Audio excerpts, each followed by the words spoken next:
Welcome back to today's episode. Can we just talk about things that suck? Like the hard stuff, trials, weakness, lack, fear, waiting, hopelessness, just all the junk. I just want to get all Enneagram 9 on you. And if you aren't into the Enneagram and you don't know that reference, it just means that I can't help but look at a trial, do a 360 view of that problem, and look for all the perspectives possible. I don't try to do this, it just happens. I don't know. So I just want to share some of that perspective with you as a gift. So let's do this. But before we get into the episode, just a really quick ad. Can we just talk about makeup for a second? Like, we have enough information at our fingertips to know exactly what ingredients are in our makeup. And spoiler alert, they are mostly toxic, mostly made with toxic chemicals that are banned in other countries. Nope, not ours. Anything goes in the US. So we have to take matters into our own hands. And that's where companies like Beauty Counter and a handful of others come in, with a list of over 1,500 harmful chemicals that are never used in their products, triple tested for heavy metals, third-party testing for transparency, and not to mention the biggest one for me, and that's that makeup is not only cleaner and safer, it's also effective. And I have really high standards on the performance when it comes to makeup. So to check out a list of their products that are available, their ingredients, and the story behind the company, check out beautycounter.com/Cassandra Lau. That's beautycounter.com/CASSANDRALAU. Welcome to the Beautifully Intentional podcast, where I share stories to encourage you to live a more intentional life. Whether it's in your motherhood journey, your friendships, your 9-to-5 job, or pursuing just radical dreams. I believe that sometimes we can just get stuck in the mundane craziness of life, and all it takes is one encouraging word to give us hope to live for something greater. I share stories of living intentional through the simple things like self-care, clean spaces, parenthood, and going after your dreams. My hope is that at the end of every episode, there's a fire set deep within your soul that says, I can do this. And that maybe today is your day to find the beauty in the things that go unnoticed and start living a more intentional life. This is Cassandra Lau, and welcome to Beautifully Intentional. The perspective that we have as we experience the things in our life that suck changes everything. It changes the way that we actually handle that hardship. It changes our view of quote unquote good things and quote unquote bad things. And I do want to be clear that bad is bad, good is good. Like, I don't want to try to blur those lines and call bad things good. But what if it's possible to find the good in the bad, right? But the reality is that we want all the good and none of the bad. But what if the value of good and just the value of good and all of that's good is actually found in the midst of bad things, right? Like just in the dead center of bad stuff. So like, for example, courage. We all want to be courageous, right? We all want to be brave and fearless. Can I just suggest that you can't be brave without fear? Like, bravery requires facing something that you're afraid of and choosing it in the midst of fear. Like, in order to be brave, there has to be fear. Whatever it is, skydiving, for example. If you aren't afraid of heights or death, then you don't need to be brave to jump out of that plane. Like, you would just jump. But it's in the midst of that fear, as you're standing on the edge of that plane and you're looking down, and you get to say, like, I feel you, fear. You are really freaking scary, but I'm going to jump, even though fear is present. Like, that is courage. That is bravery.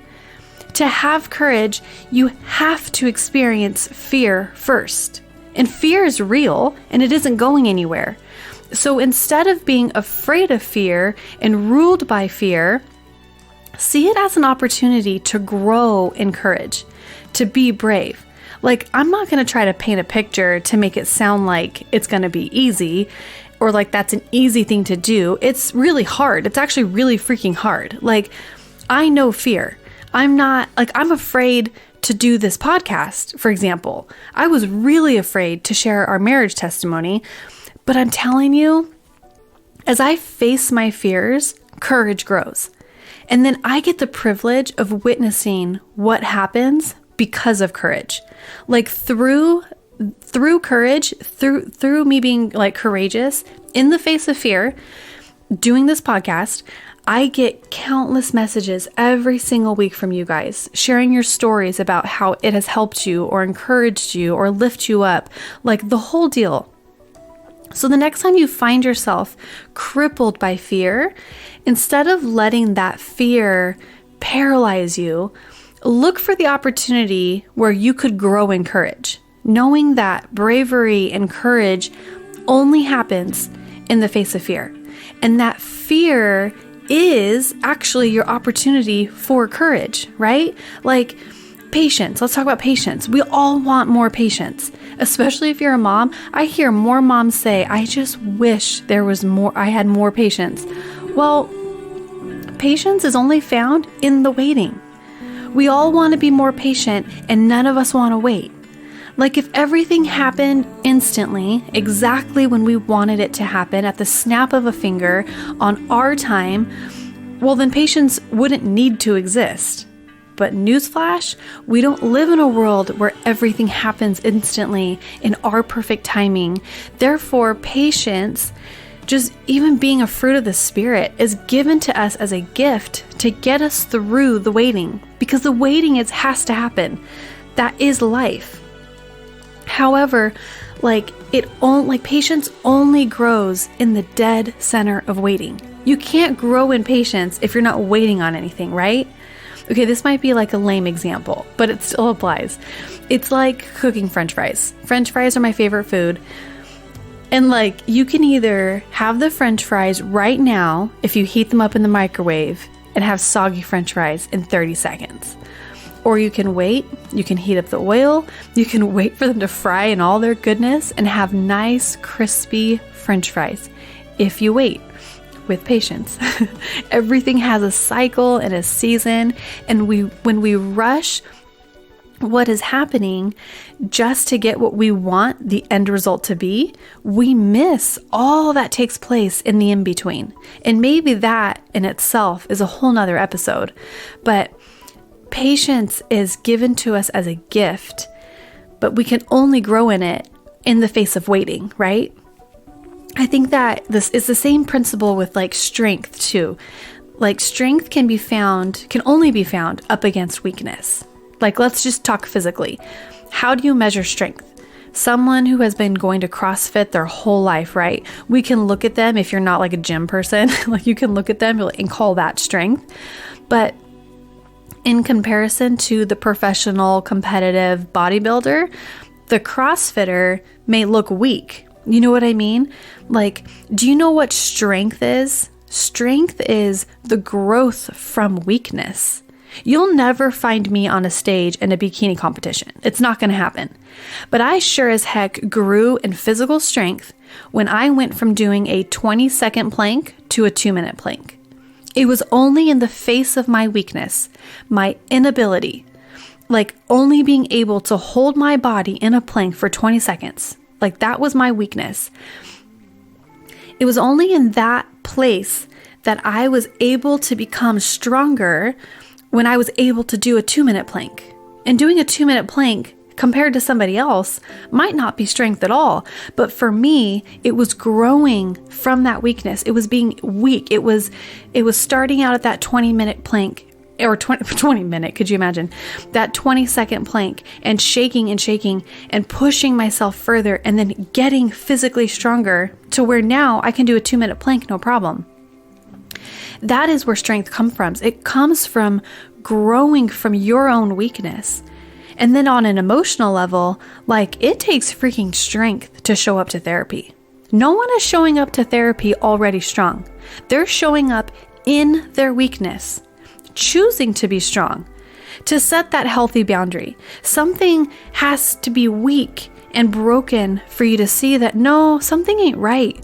Therefore, I reach for strength in the midst of this weakness and say, no more. This is where the boundary is set. That is strength. But it's only strength in the face of weakness. It doesn't require strength to set a healthy boundary when boundaries are already healthy. Is this making sense? Okay, let's continue. So plenty is only plenty in the face of lack. Even the poorest homeless man on the side of the freeway collecting $20 a day, collecting cheeseburgers and water bottles is rich compared to the children in Indonesia making $1 a day in factories making our clothing. Do you know what I mean? Do you know that you have plenty? Do you know how you know that you have plenty? It's when you have lacked.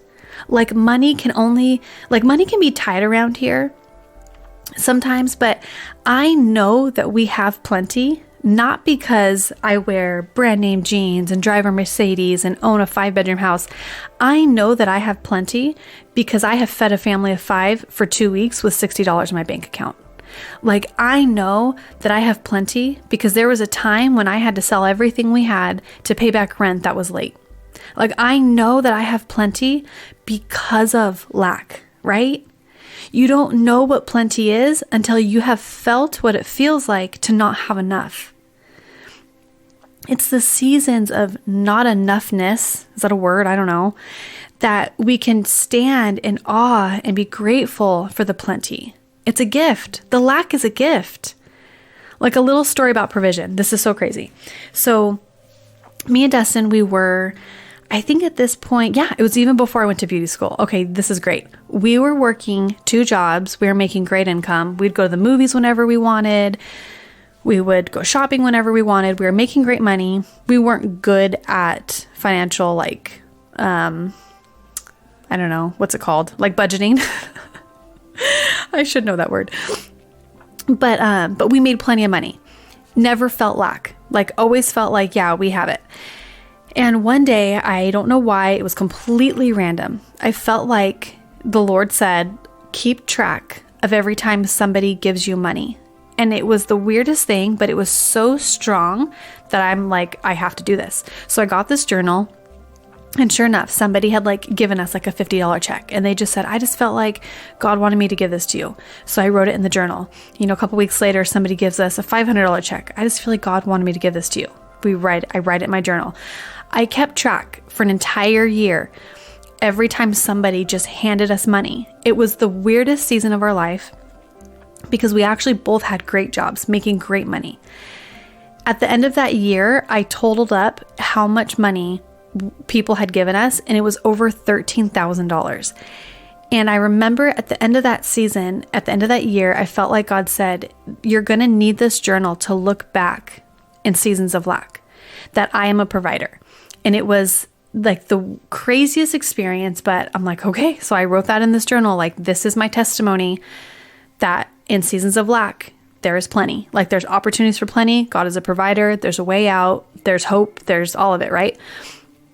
I want to say within a month, I lost my job because I was working for a construction company that it was during the 2008 housing market crash and the recession. And I was the last employee there. And so then I didn't have a job. And then I went to beauty school and wasn't making any money. You can hear that whole journey in episode 2 or 3 or something. Pursuing Dreams is that episode. But and I just talk really more in depth and detail about that season. But anyway, it is so crazy because that journal I held onto so tightly that in 1 year, we were given $13,000. And so when we were in that season of lack, I was able to look at the faithfulness of God. I was able to look at how things just all work together and how when people listen to their conviction, when they feel like they're supposed to do something, how it ripples into the testimony of somebody else, right? So it was in that season of lack. So then when we hit that season of lack where we're having to sell all of our stuff and we had no money, in that season of lack, it did 2 things. Not only did it give us perspective to be grateful for plenty, but it actually propelled us into a season of plenty. It made us look at how we got to the season of lack, and it gave us the tools to make better choices. It gave us the tools to know that like we wanted to pursue dreams and not just a 9-to-5 job. Like it gave us so many tools that propelled us into a season of plenty. But we would have never gotten there, honest to God, if we stayed at our 9-to-5 jobs making a ton of money. We would have stayed there forever. It wasn't until we had reached that rock bottom, till we had reached that season of such incredible lack, did we actually get the perspective of something's got to change, and we need to take control over this, and we need to like put our feet to the ground and get it. And now that we have plenty and we've gotten ourselves here, I'm not kidding. There's so many times where me and Dustin will just like, I'll look at my schedule full of clients and we'll just like sigh, like, man, like it's just, we're so grateful that we've reached this point. And by no means, we don't have a ton of money, but like it's in comparison to those seasons of lack where we appreciate the plenty that we have, you know? And this one isn't just about money. Like, I know this can be triggering for some, and I'm not even going to pretend to have a clue what you have gone through, but let's even just say miscarriage. I know so many people that are dear to my heart who have gone through miscarriages and infertility, like way too many. And when they finally get that baby, man, there is something about the love and appreciation they have for that one child that I don't have. And hear me on this, I 1000% love my children with every fiber in my being, trust me. But I didn't struggle with infertility and loss. I had 3 kids in 3 years, all in the same season that we wanted to have kids. I don't talk about my kids like they were these little humans that I longed for and labored for and yearned for. I wanted them and I got them. And I am beyond grateful for that. But there is a perspective of gratitude for the plenty and for the gift that children are that I don't have, simply because I never had lack in that area. That is something I never struggled in.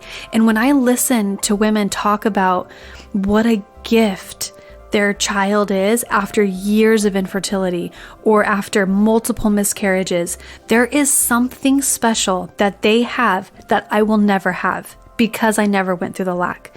Not to say that I want to go through the lack to get it, but I'm just saying that there is gold to be found in the hurting, in what we call bad, and what we call loss. Like there is gold to be found there.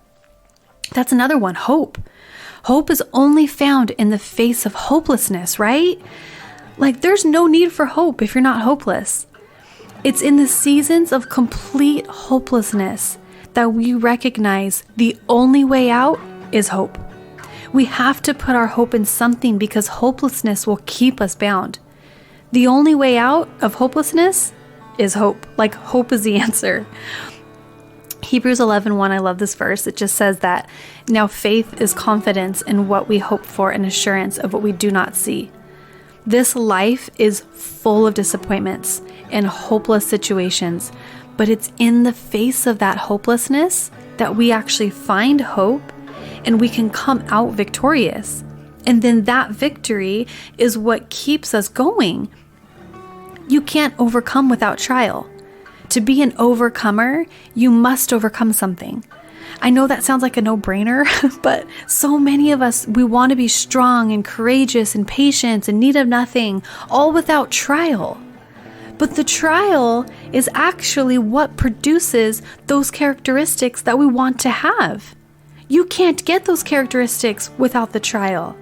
And I get it. Nobody wants to go through trials. Nobody's signing up for trials. Why? Because they suck. Because they're bad and they're hard and they're ugly. But when we go through the trials and we think that the bad thing that's happening to us is bad and it's painful because it's disappointing, because we are full of fear, because we think it's something that is something that's being taken away from us. But I actually believe that if those bad things produce good, then are they really bad? And again, I don't want to blur the line and try to call bad things good, but are they all bad? If if all these good things, that's where they're born from, right? Like, if struggling financially actually produces this new business idea that you go after and you end up being extremely prosperous over, then was having lack really bad? I don't think so. I think that there's lessons in life that if we can learn from it, they can be turned into good. That is the foundation of who God is. That is what his word says, is that he will make all things good. That he will take all bad things and turn them into something good. And I'm not saying that painful experiences aren't still painful. There are injustices that are happening all around us all the time.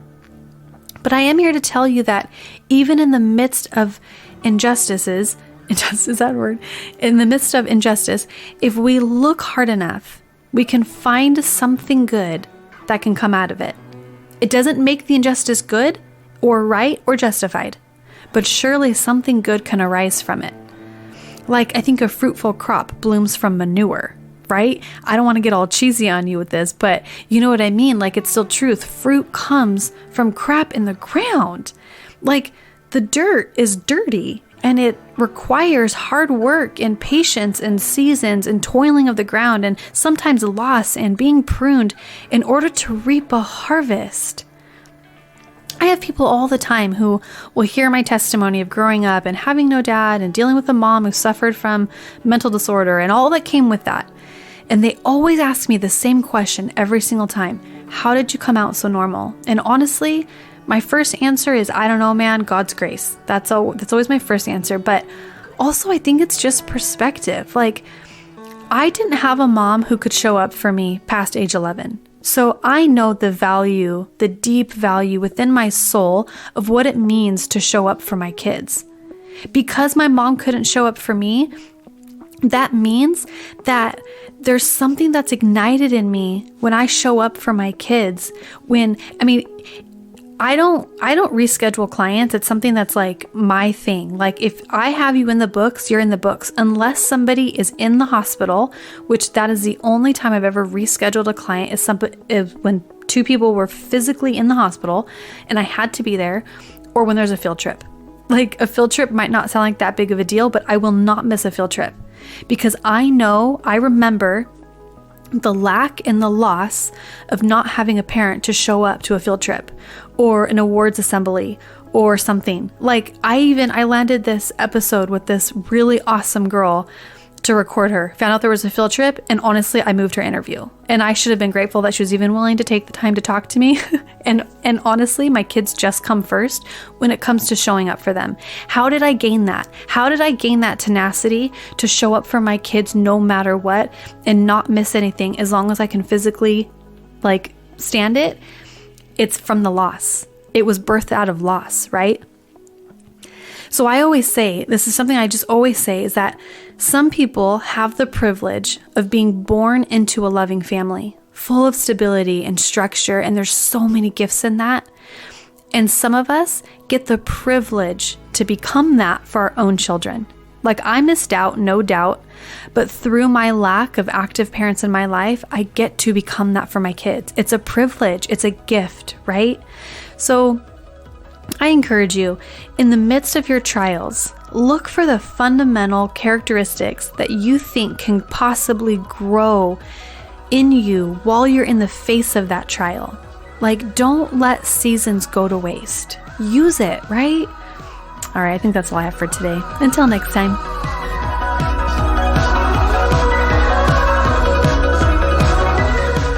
Thank you so much for listening to today's episode. I hope that you found this episode inspiring or encouraging and just life-giving. And as always, I appreciate any and all positive feedback, keynote positive feedback. So tag me and message me, go on iTunes and leave a review, rate, subscribe, because that's how podcasts stay alive.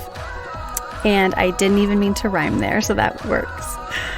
So yeah, you can find me on Instagram at beautifully.intentional, and that's where I hang out. That's where you can kind of see me in my own personal life. And yeah, so thank you so much for listening in. Until next time.